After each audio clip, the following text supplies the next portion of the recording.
You are listening to the Independent Dealer Podcast with hosts Luke Godwin and Jeff Watson. Hello and welcome to the Independent Dealer Podcast, brought to you by Buckeye Dealership Consulting. Luke, I know I look chipper and excited and happy, but man, got home late last night from a great 20 group, but I did not get a lot of sleep, man. And you can't see the sides of my desk here, mounds of mail, bills on both sides. Hey, but you know what? I'm gonna be out there tomorrow to help you, Jeff. Yeah, I'm coming out. I'm coming out there to clean all your messes up. Bring your checkbook, my friend. Bring your checkbook.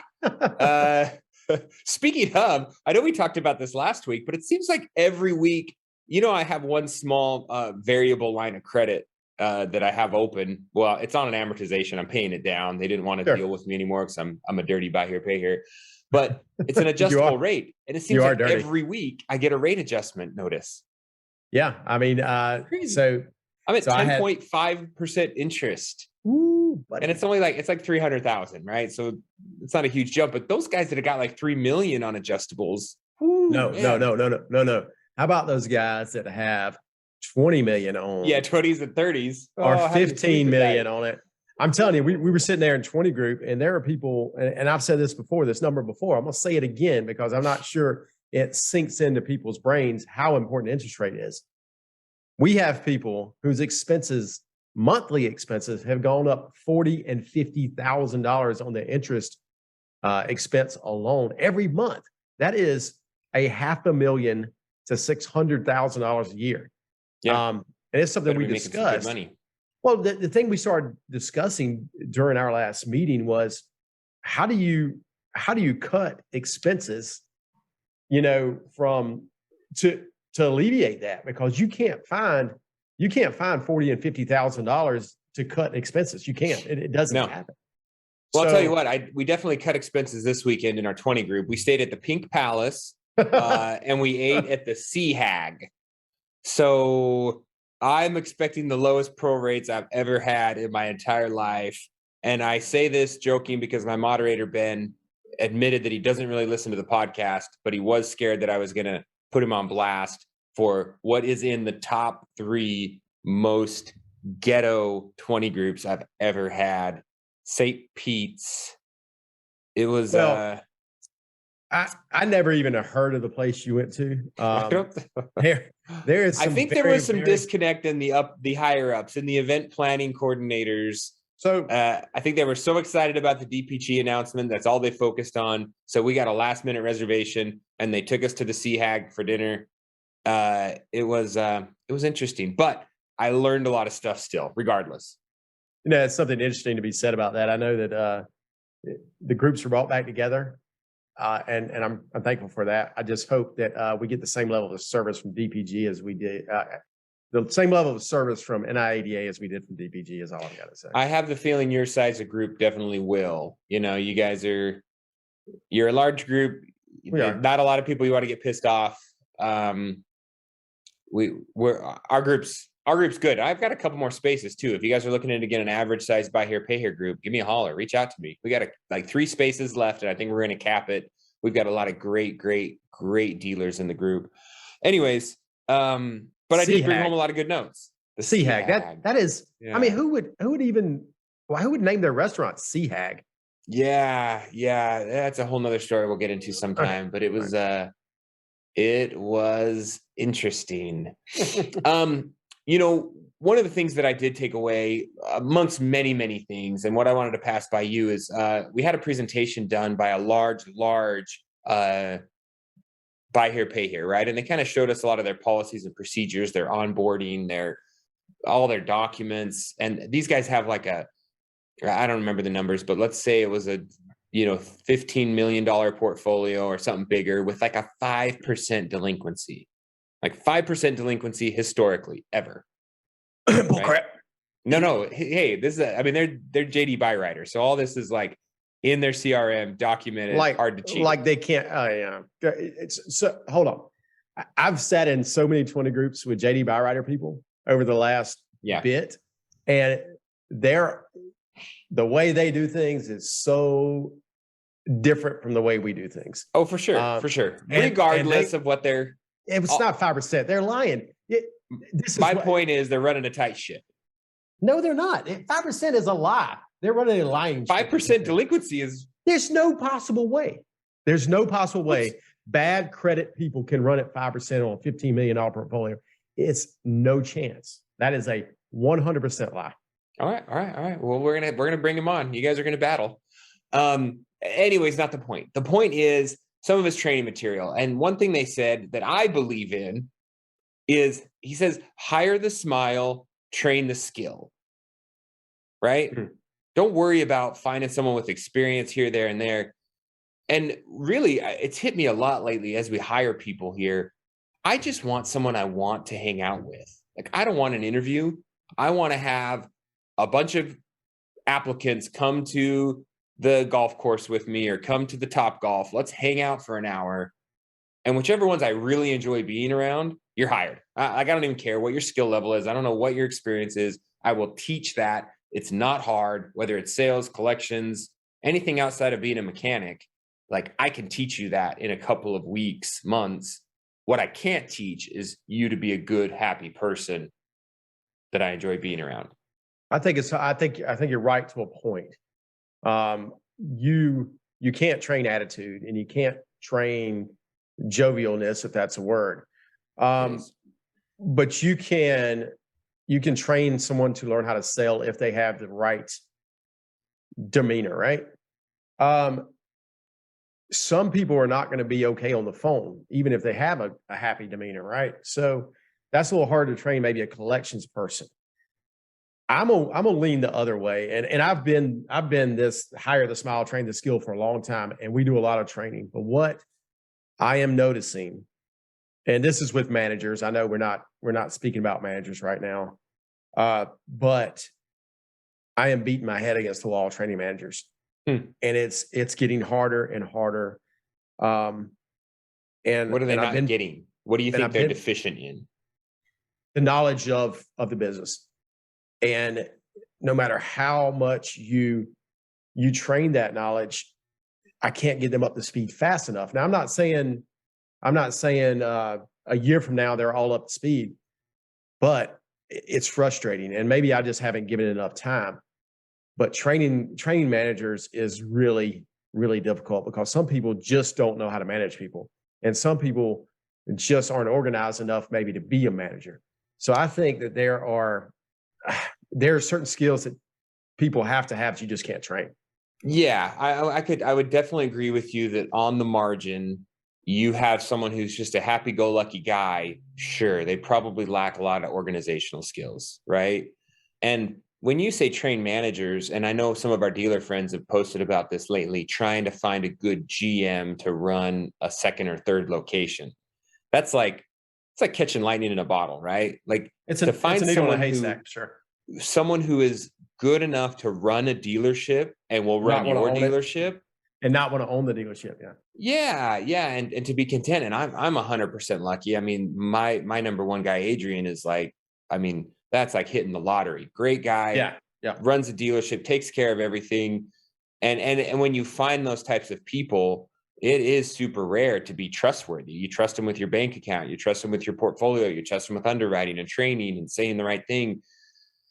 That is a lifetime of learning, Luke. I totally get that. But when you're talking about lower level folks, I'd rather have a bunch of happy-go-lucky, fun to be around people than hiring a bunch of sharks that. Yeah, I think you're right there. And I think the way you pay them is important as well when you do that. I believe that you can train low-level people to do pretty much anything. And then maybe they evolve into a manager. And that's what I've been trying to do for the past 5 or so years, and it works to a point, but at some point those people may run their course in your operation, and that's kind of what I'm leaning to. And this is a good time to make sure to plug Buy Here, Pay Here United, guys. Now is the time to get signed up, plan your trips to Vegas, April 30th of this year. It's going to be a great time. Yeah, through May 2nd, it's going to be an opportunity for you to bring your top level managers and your collectors, and there's education for everybody all the way around. If you're a Buy Here, Pay Here, this is going to be the place to go, and it's easy. I mean, it's so easy to get in and out of Vegas. Being there at the end of April is a great time to be there. Super cheap room rate, super cheap registration. Bring your team, have some fun. And a nice hotel, not like the one you stayed in with 20 group last week. This is not the the Bellagio. Pink Palace. Yeah, this is the Bellagio, which is for like $169 a night or something ridiculous like that. And to sign up, it's BHPHunited.com. We're going to have all kind of great information. I'm running a panel there with 3 really top-notch buy here, pay here dealers. So I believe there's going to be, everything that you can possibly want to learn from a buy here, pay here perspective will be there. Absolutely. Talk to me about your processes, Luke. That's one thing that really hit me, is making sure that I've got these processes dialed in. When this guy was doing the presentation, everything was processed. Everything was checklisted. Everything had a sheet. New hires do this on day 1, do this at the second hour of day 2, for the third hour of day 2. Like these things, when you grow such a large system, and if you ever want to scale, we talk about this all the time, you've got to have these processes. Yeah. And the thing about buying a franchise like JD Bowrider is that they're already written for you. So you don't have, it's like opening a McDonald's or opening a Subway. All those processes are in a book and you follow the process. Well, you and I aren't that lucky. We didn't get to get that book, but we also don't have business idea right there, Luke. You put together a book, I'll sell it for you. Yeah. This is the problem with my processes. Okay. We train on them. We know them. But I feel like, Jeff, I am missing the next 10% or 5% that will change my business and put it on a growth trajectory that is just crazy. And so I don't know. Maybe you can help me with this. Your processes, they're broken or they're not efficient? They're not perfect enough without me involved in them. Okay. So what I'm saying is this: I've got the recon process that I feel, if followed by the letter of the law, there should never be any policy expenses. When a customer test drive a car, there should never be anybody that says, "Hey, the check engine light was on," or any of this. And I feel like we're working the process, we're doing everything, but somebody is dropping the ball in the process and not dropping the total ball. It's like one of those fumbles that you fumble, then you pick it back up, right? And it's just not quite there. I just wonder if anybody out there feels that way too, because I just feel like we're so close and then we miss it. Well, I would argue in that you're dealing with A, people, you're dealing with B, cars. Both are finicky, both have hiccups, both fall outside of spec, just because, right? I mean, you could do the top to bottom checklist on that vehicle. You could be the one that does all the recon, puts your hands under the engine and fixes everything. You could put it out front and check on that thing every single day, drive it to work and back from work every single day. And guess what? The second you put a customer in it, the check engine light's going to come on, or something's going to happen, or they're going to find a reason to complain a week later where you drove the thing for 6 months completely fine. So yeah. I don't think any process can be bulletproof, but I think we also have to learn to have that tolerance and even that forgiveness within our own process of like, okay, did you follow it to the 90%? Are you trying to short circuit or jump the process? And that's the problem I have, is people try to end around because they think they know that's better. what happens. I think that's what happens.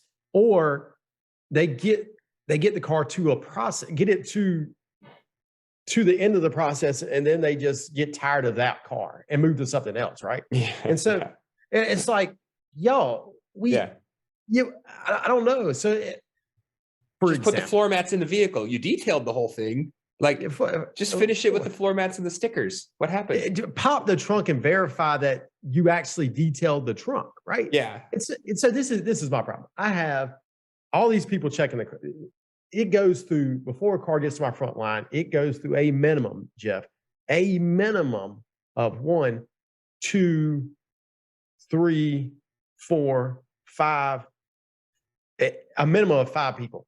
Okay. Maybe 6. And I can go out there on the lot and say, how did this car get through all of this without somebody saying, hey, we forgot to paint the top of the car. It's fully detailed. It's been pictured, everything. And it didn't make it in the body because somebody dropped the ball. And that's the things that I just feel like we are so close, but yet so far away. Yeah, it does sound like there are times where you look at your processes and what you think makes sense. And maybe it helps to have someone come in from the outside and say, hey, maybe you've got too many hands in that process. Like, because you got 5 people, they all think it's someone else's job, or what you think makes sense and is linear is actually not. So I definitely think there's some biases we have, and maybe that's the time to bring in an outside consultant or do something like that if you're getting to that point. One thing I learned, or one of the notes I took down from my 20 group was, it was audit. What did I write down? I write down something like audit everything. Yes, spend more time auditing the processes, forms, and phone calls. It's working on the business and not in it. Like, yeah, I need to be reviewing phone calls from my service writer, from my collector, from my salesman, like weekly. I need to be looking at paperwork weekly. I need to be just shadowing somebody. Hey man, I'm just going to hang out here and just follow you through this new check-in and just watch the process happen and be like, oh, this is where we're missing it. You guys misunderstood this step, or we weren't clear on this one, or this is completely inefficient. Why are we doing this? Like, continually auditing the process, I think, is just really important. I think that's super important, Jeff. I'm glad you brought that up, and we forget to do that. Listening to phone calls, it's something I don't do, and Alexa does. And she's like, you will not believe what this person said. I know we've talked about this before. It's something I really need to train on. And I think it's important in your dealership to train on this, because the more phone calls we listen to, I think the better your dealership will get, because you don't know how many customers you're losing. And this is across the board in your service department, and your collections, how many repos are caused by bad phone calls, or how many sales are missed by bad phone calls. And I'm not talking about somebody being mean. I'm just talking about somebody not saying the right words. Saturday, I was listening to some phone calls because I was actually in the dealership and listening to some sales calls. And after one of our salespersons got off the phone, I said, hey, you say kinda a lot. And he's like, what do you mean? And I said, you're being very vague when you talk to customers, and customers don't like vagueness. Customers like exacts, right? And so, well, this is kind of how we do it. Well, it's not kind of how we do it. This is how we do it. Well, yeah. you kind of just do this, you kind of just do that. No. You need to be specific, because if you were specific, the customer will think you're an authority. And then you can sell things. He's scared of getting pushback. You're saying maybe, and you're saying, well, sometimes it's what we know. No, you got to be precise, especially in collections departments, and in service department, you can be a little vague because sometimes you have to be. But but with sales and collections, you need to be very. I kind of want you to buy a car. Well, kind of sell it to you. Kind of comes with a warranty. It's kind of ready. It may be kind of my drive. I mean, it's.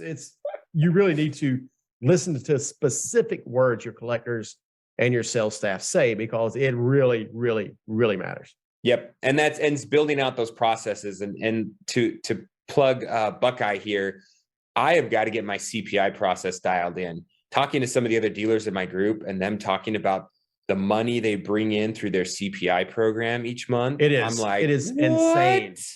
Insane. Like 30, 40, 50 grand a month in just CPI. I mean, that's completely found money. That is money that's going to Progressive, it's going to Geico, it's going to Allstate, and you're rerouting it to your own pocket. Like more than half of that process. And more than half of it is profit. Yeah. You'll have some claims, of course, but I mean, so anyways, guys, if you don't have a CPI program set up, reach out to the guys at Buckeye. At least start with that. If you're in a state where it's advantageous, it's a huge, huge moneymaker. Some Texas. Other states, mine is not quite as good. And there's probably a lot of Utah dealers that might argue it's great. I just suck at it. but you suck again, Jeff. Yeah, I got to get better. I only have the worst of the worst on my CPI. The people that couldn't get insurance fall onto my CPI. I'm not getting everyone, or at least a good amount, and that's. I tell you this: the biggest CPI dealers out there use Buckeye, and Jason Gosnell and Buckeye Brett can tell you how to do this to make serious money. You can find Buckeye Brett everywhere on the Facebook. He's everywhere. That's anywhere. Everywhere. And Jason, you can, keeps me going. You can reach out to us and we'll get you Jason's information. But I'm telling you, CPI reinsurance products, they are just amazing wealth builders. So look, we've got a lot of other topics on here that I don't think we're going to get to, but I really want to hear. I resisted asking you, and when you come out this weekend, I'm going to make you set this up for me. But I never in a freaking million years thought that you would be using a new tool before me. I never thought that you would adopt technology before I did. This makes me both angry and happy. You're using ChatGPT in your dealership literally daily. How did you even? I didn't think you knew how to turn on a computer. It can't be you. It's got to be Alexa doing it. No, it's Isaac. Isaac's doing it. But I brought the idea to him. Well, I brought the idea to him and said, "Hey, have you heard about this thing, this chatbot thing, this ChatGPT?" And for everybody out there, I spend hours a day watching CNBC. And of course, it is this is like the newest gadget in the finance world, right? And everybody's kind of betting on the future of Microsoft because of this, and Google as well. That's the reason. Anyway, so I just got super interested. Well, what can we use it for currently in our dealership that we're not being great at, right? And so I used to, by myself, write every description for our inventory. And I quit years ago. Yeah, I quit years ago doing that because it was just so time intensive and it didn't make sense to me. We don't even do a description. We just copy and paste the same paragraph into each one. Well, I've done that before too. Horrible. I've done not that good for SEO, not good for the customer. So guess what's great for SEO? Yeah. Chatbots. Customized and keywords. And so what we do is we go to ChatGPT and say, please write a description for this car. And within 15 seconds, it writes 3 paragraphs that are great for these cars. And I'm telling you, we copy it, we paste it into the description, and then we hit save. And that's how easy it is. We have done every one on our lot. You can actually go to ChatGPT if you're looking for, hey, I need some good content for my About Us on our website, because a lot of you dealers out there don't have it. Just say, hey, I need you to write a description of Four Seasons Auto. And it will search the web and write this description of your dealership for you. It's incredible. If you're not using it, use it. It's going to save your dealership time. It's going to make your website better because of SEO. So I just grabbed the most boring car on your website, and I don't know if this is going to work. 2009 Hyundai Santa Fe. This description, about this vehicle was written by ChatGPT. Okay. The 2009 Hyundai Santa Fe GLS is a compact SUV that offers a spacious interior, comfortable ride, and a fuel-efficient engine. It is powered by a 2.7-liter V6 that produces blah, blah, blah, blah, blah, blah, blah, blah, blah, blah, blah, blah, blah. Yeah, about 5-6 sentences. They kind of repeat themselves a bit, but man, talk about, how awesome. Do you have to go through and audit this to make sure that it's actually... You can read it. And what we do is features that this car has, like a rear cross traffic alert system and lane departure warning system. We check it all. It's a very, very neat product. If you care about your website as much as we tend to care about our website, I think this is something you could use. Also, you can use it, I think, to write some advertising content. If you have a problem writing advertising content, we are. Sounds like a podcast replacement right there, man. This thing's going to start writing our episodes. I think we could use it in the podcast for sure. It's super cool technology. And as you said, Jeff, I'm usually not at the forefront of technology. I think this is a game changer. So where does he go? What interface is he using to get it? Is he using a third party that's linking into OpenAI, or is he going straight to? I cannot answer that. I will know this before I see you tomorrow and Friday. We'll update this on maybe next week's podcast or week after's podcast, so I can tell everybody exactly how we're doing it. It definitely seems like, from the stuff I've seen of this, and when we talked about it, this is definitely a game changer for a lot of creatives, and it will put as this progresses, it's going to put a lot of creatives out of business. Yes, someday this podcast will be two guys named Luke and Jeff that are just videos that look like us, but we're literally not there, right? It can take all of our back catalog and create new content every single week with our faces and our sound and our thoughts. It's some crazy stuff, man. Not to mention stock photos are a thing of the past. You're never going to have to go out and take stock photos again. It's just going to create whatever kind of photo you want.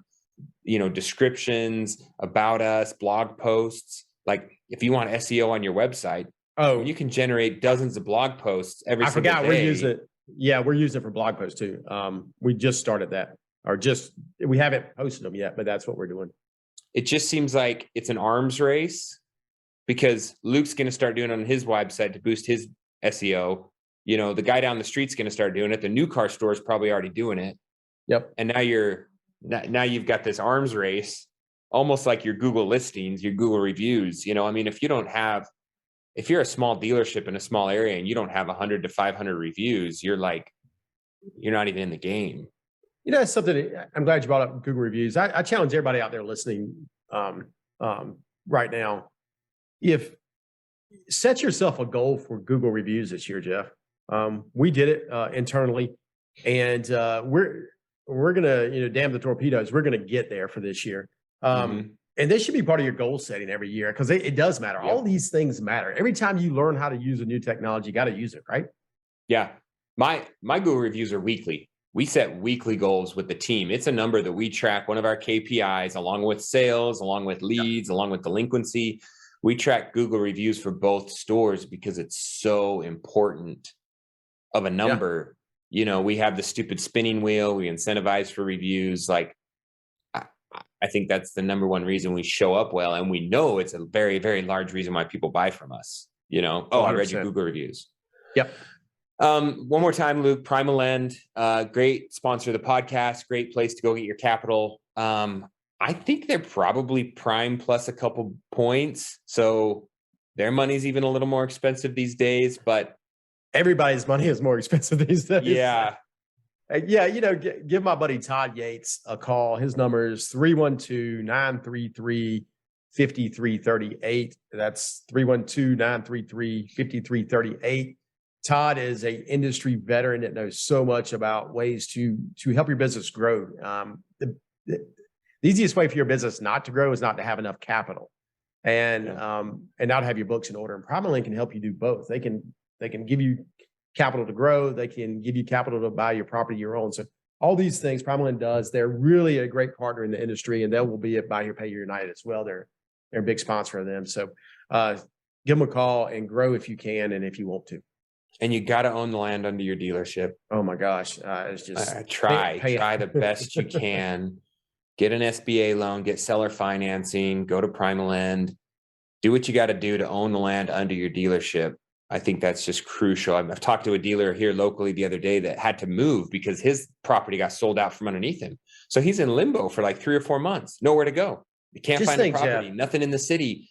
And then he goes to rent a place and it's like, dude, that place is half the size of mine and you're paying almost double what my SBA loan is just to rent. Just think if you've got a great business that's been in business 10 years and you're crushing it, and all of a sudden your 10-year lease is up, and because the value of the property has gone up probably 10x in 10 years, and all of a sudden the guy goes, guess what? You got to pack. I mean, how do you come back from that as a business owner? It's impossible, I think. Anyway. Yeah. Especially in cities where they're a little more hostile to car lots. That's one thing we run into. They're just pushing them out. Luke, let's wrap it up with one more thing because my final thoughts, and one of the big things I'm going to tackle this year is to try to change some of collections were huge, guys. If you're buy here, pay here, most of my 20 group conversations, the whole week was spent talking about collections. It's big. As it should have been. It should have been. Things are getting tough. It's getting tighter. I mean, I came home to 3 or 4 voluntary surrenders, a repo, like a couple bankruptcy filings. Like, it's getting a little messy out there, right? Yeah. But getting your money quicker and sooner. And so that's one thing I want to do is I just want to improve my payment portal, my payment processing, text to pay, IVR, cashless dealerships. Like, I gotta look at my payment processor, and I gotta find a smoother, less painful way. I hate on a Friday, my receptionists, all they're doing is picking up the phone and taking credit card numbers all day long. It's stupid. Why am I paying someone to just take, will you run my card? Will you run this card? Will you run this card? No, get on the freaking portal and run your own card. Suck at auto pay penetration. And when we were at DPG, Melanie, she did a little interview for us on the podcast a couple of years ago. Melanie Goldman up in Indianapolis area. She has 100% penetration on auto pay.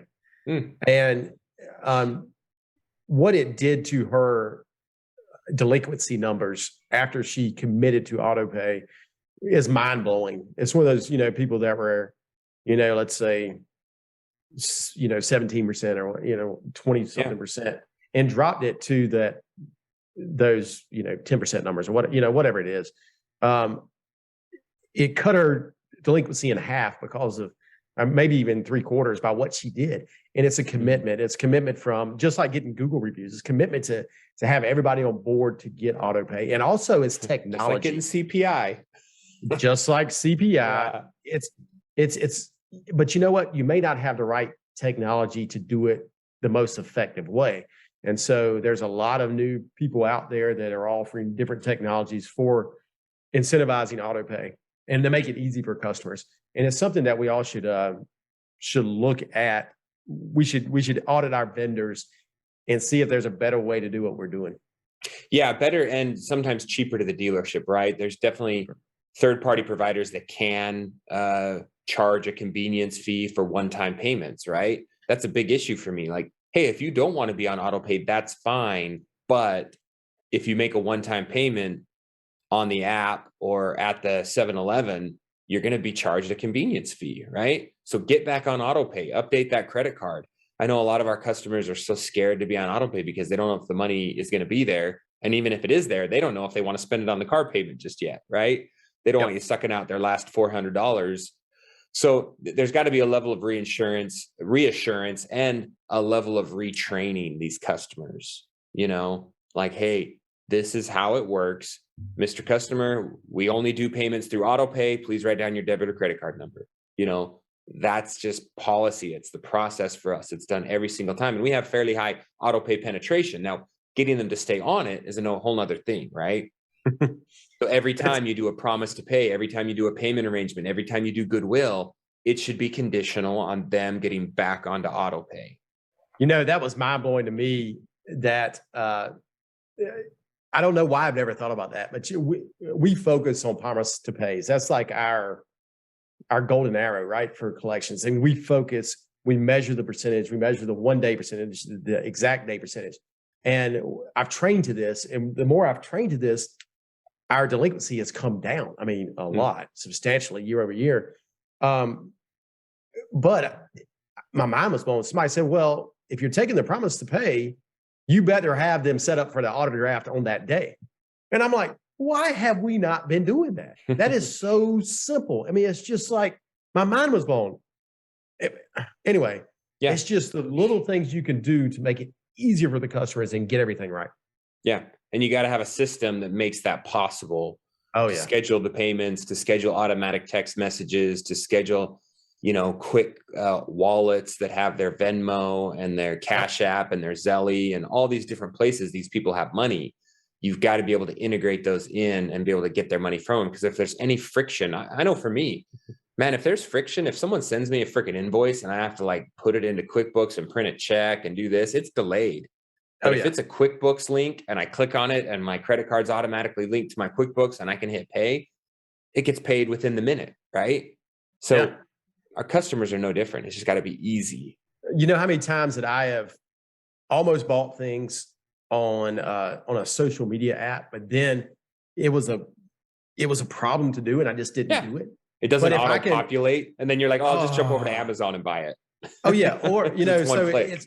I mean, what's great is when you have, when you can just use your Apple Wallet, right? Yeah. So why not integrate everything into the Apple Wallet?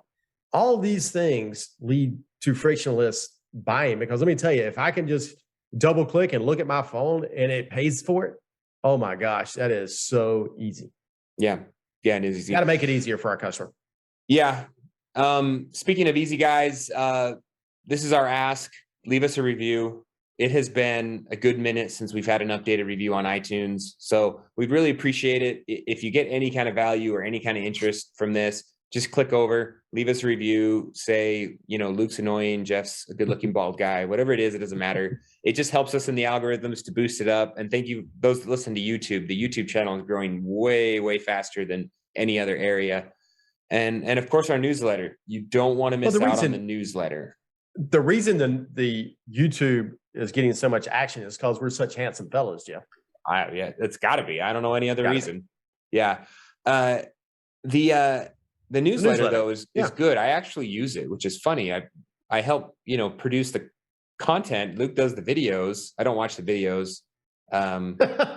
Jackass. Busy editing. It looks like, hey, what'd you think about that? I was like, I haven't got to it yet. But when it does come to my inbox on Sunday, I watch them. And so I actually did sit down and I listed all my reoccurring expenses. Every single one of them. I got it went down like one page and then back down the other side of the page. Isn't that so funny so I'm looking at these and I'm like, do I really need that? And then I look at this one, I'm saying, what in the world? How did that get there? I need to get an itemized invoice from this company. What are they charging me for now?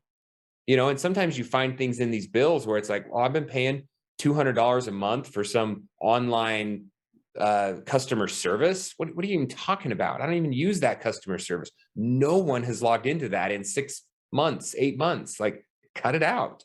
I got one from Dropbox the other day. So I was like, do we even use Dropbox anymore? Everybody's like, no, I don't think so. Yeah, anyway. It was a great one back in the day, but now it's like, nope. Yeah. And then you also look at some of these vendors and you say, you know what, I'm going to shop this one. I'm going to shop my internet provider because I have a minute, when tax time settles down. I'm going to shop my, healthcare provider. I'm going to shop my, I don't know, Luke's going to put solar panels on his roof and cut his utility bill down. I'm going to try. Could be. I'm going to try. We'll see. Cool. Well, thanks, guys. Hope you enjoyed it. That is the podcast. Dealers helping dealers. Please leave us a review and subscribe. The Independent Dealer Podcast.